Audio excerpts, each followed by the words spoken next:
¿Qué pasa después de una fiesta? Imagine un cumpleaños, algo en su casa, algo que exigió mucha preparación, adornos, globos, comidas. Pero si fue el último invitado, ¿qué pasa? ¿Qué hay que hacer? Ordenar todo. Uno queda con el recuerdo de que todo estaba lindo, que pasamos bien, mucha gente, que nadie se peleó, eso también es importante. Pero ahora hay que volver a la vida normal y a veces cuesta un poquito. Semana pasada reflexionamos sobre el evento de la transfiguración. Jesús en un monte muy alto, después está el audio en el grupo de la iglesia. Transfiguración, un momento de gloria, aparece Moisés y Elías junto con Jesús, un momento de brillo. Recordamos así las manifestaciones de Dios, ese tiempo de Epifanía que viene desde el 6 de enero. Todo muy lindo, maravilloso, y hoy vemos un Jesús en el desierto. Pero si miramos un poquito más el texto del Evangelio, después lo pueden mirar de vuelta, me olvidé antes de decir, un poquito antes de la lectura del capítulo 4 viene el bautismo de Jesús, que también fue otro momento maravilloso y fue recordado en ese tiempo de Epifanía, creo que al comienzo de enero, donde Jesús está en el río Jordán. Juan el Bautista dice, ese es el Cordero de Dios que quita el pecado del mundo. Y ahí viene la canción que normalmente cantamos. Hoy cantamos después de la lectura del Salmo.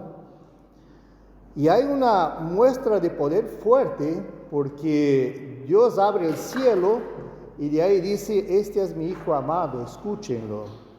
Y una paloma representando el Espíritu Santo baja y queda en el hombro de Jesús. O sea, algo realmente fantástico. Pero el Evangelio dice así, luego, significa un ratito más, Jesús fue llevado por el Espíritu al desierto, y ahí sigue una palabrita clave, para ser tentado por el diablo.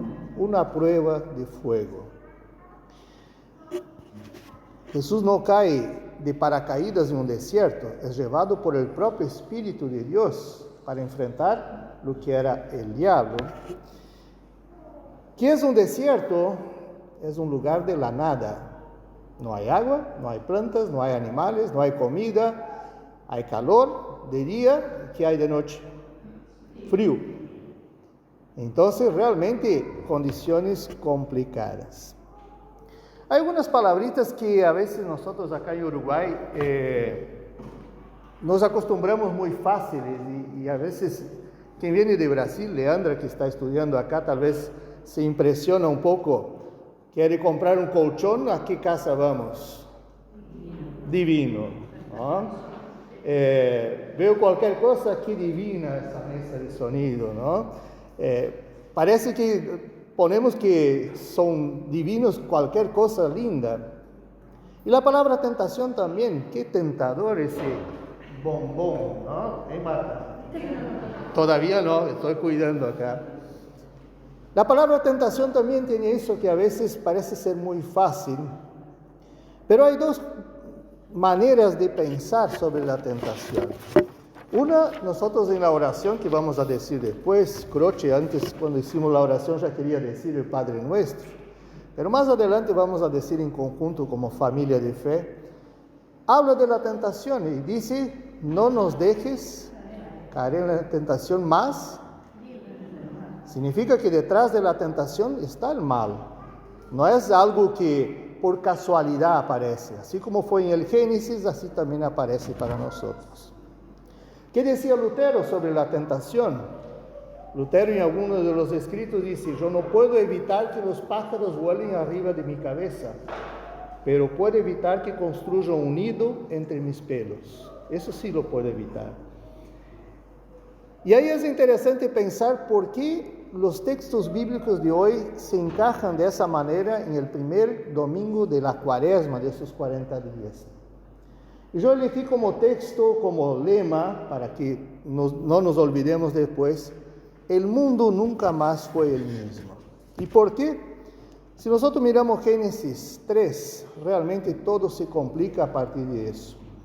Hay detalles interesantes en el texto bíblico. ¿Qué era la serpiente? El animal más astuto que Dios había creado. Un animal inteligente. No tenemos detalles de por qué era inteligente. Sí dice después que se va ahora a tal vez perder patas, tal vez era un lagarto y ahora tiene que arrastrarse por la tierra. Pero detrás de ese hay ya un problemita clave.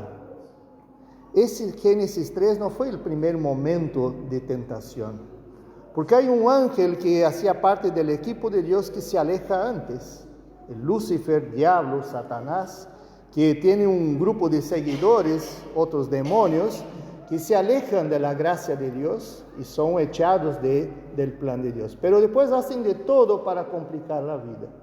Y Dios da al ser humano algo que es muy potente, que es la libertad.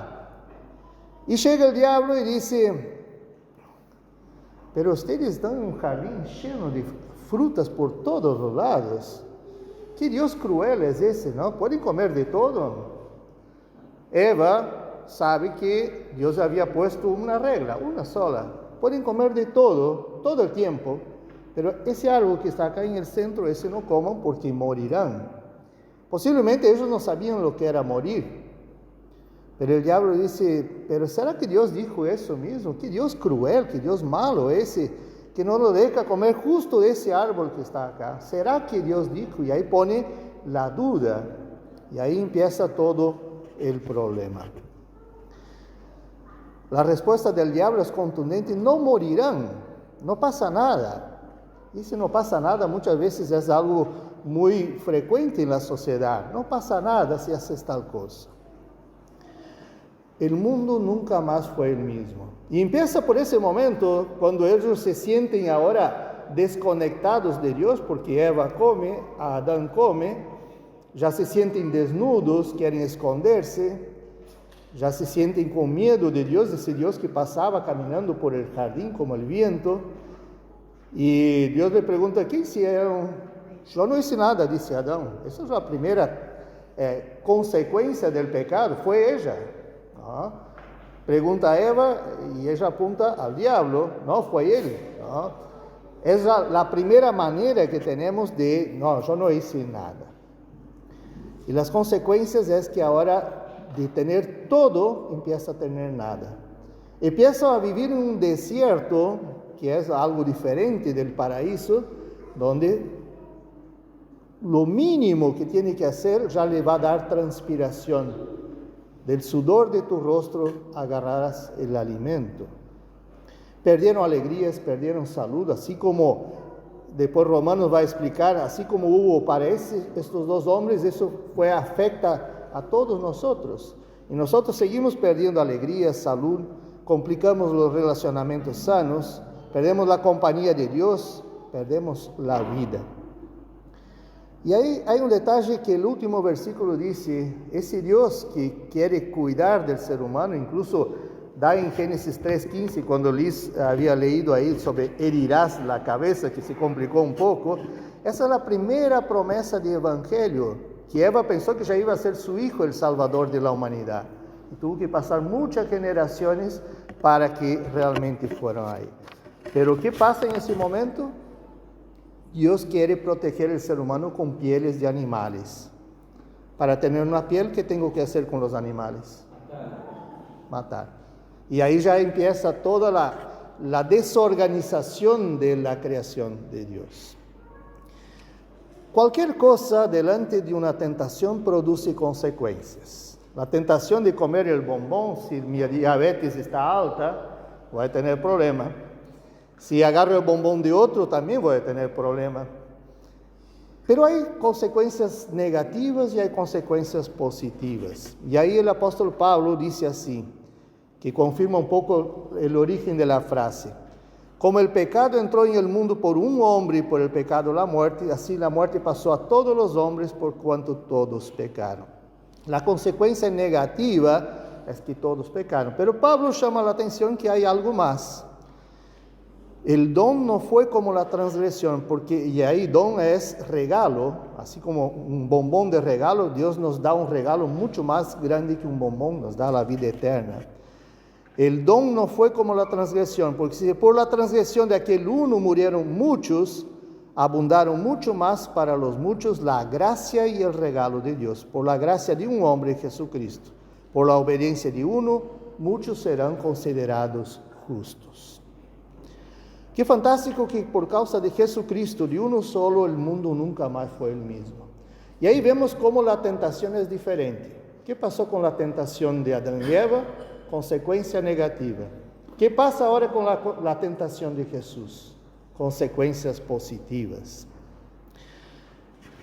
Qué interesante que esa Semana Santa que nosotros nos estamos preparando, acá en Uruguay tiene nombres diferentes, ¿no? Final del año, un padre me manda un correo electrónico con todo un discurso, porque uno de los directores había puesto el calendario para ese año, había puesto Semana de Turismo, y tenemos licencia, no va a haber clase en la escuela porque es Semana de Turismo. Y el padre me reclama cómo que si es un colegio cristiano ponen eso. Pero en verdad él hizo una copia y pega del calendario oficial, y allá en la ANEP nunca dicen Semana Santa, no pueden decir Semana Santa porque es el país laico. Sí, nosotros acá vamos a llamar la atención que la Semana de Turismo es principalmente Semana Santa. No podía haber ni carnaval ni Semana de Turismo si no fuera por Jesús. Pero bueno, esos son detalles que después hay que trabajar.